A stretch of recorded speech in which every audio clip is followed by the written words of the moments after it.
महाराष्ट्र की राजनीति में सब कुछ ठीक होता नजर नहीं आ रहा है। एनसीपी के महाराष्ट्र अध्यक्ष सुनील तटकरे ने स्पष्ट किया कि उनकी पार्टी का एनडीए के साथ रहने का फैसला पूरी तरह मजबूत और कायम है। उन्होंने कहा कि जो नेता भाजपा के नेतृत्व वाले एनडीए के साथ रहना चाहते हैं वे उसी के अनुरूप अपने फैसले लें। उनका यह बयान अप्रत्यक्ष रूप से शरद पवार के नेतृत्व वाली एनसीपी एसपी की ओर इशारा माना जा रहा है। तटकरे के इस बयान को एनसीपी के दोनों गुटों के संभावित विलय के खिलाफ भी माना जा रहा है। अजीत पवार ने एनसीपी के दो धड़ों के मर्जर को लेकर महत्वपूर्ण बयान देते हुए कहा था कि दोनों तरफ के कार्यकर्ताओं की भावना है कि एकजुट हो जाएं। प्लेन क्रैश में निधन के बाद अजीत पवार के गुट का मूड लगता है अब बदल चुका है। बता दें कि विलय पर शरद पवार ने कहा था कि अजीत पवार की इच्छा को पूरा करना चाहिए। दूसरी तरफ मुख्यमंत्री देवेंद्र फडणवीस ने कहा कि यदि एनसीपी के मर्जर की बात फाइनल स्टेज तक पहुंच चुकी थी तो अजीत दादा उन्हें जरूर बता दे। एनसीपी नेता सुनील तटकरे का बयान उस सवाल के जवाब में आया जिसमें दोनों एनसीपी गुटों के संभावित विलय को लेकर चर्चा की जा रही थी।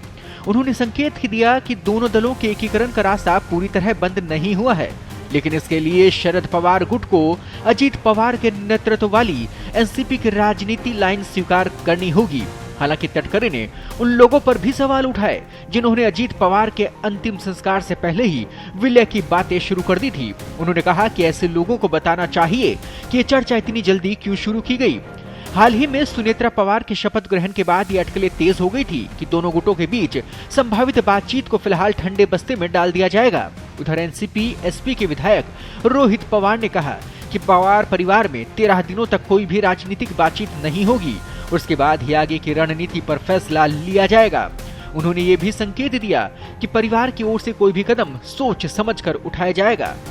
अब तटकरे के बयान से साफ है कि अजीत पवार गुट फिलहाल एनडीए के साथ अपनी प्रतिबद्धता पर कायम है और किसी भी संभावित विलय की स्थिति में वे अपनी शर्तों पर आगे बढ़ना चाहेंगे। वहीं शरद पवार गुट की ओर से अभी कोई स्पष्ट संकेत नहीं मिला, जिससे महाराष्ट्र की राजनीति में असमंजस की स्थिति बनी हुई है।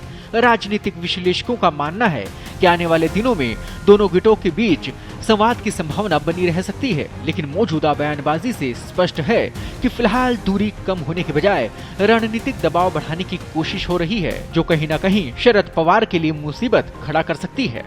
ताज़ा अपडेट्स और बड़ी खबरों के लिए बने रहें पत्रिका के साथ। मैं हूं आपके साथ कृपाशंकर शर्मा।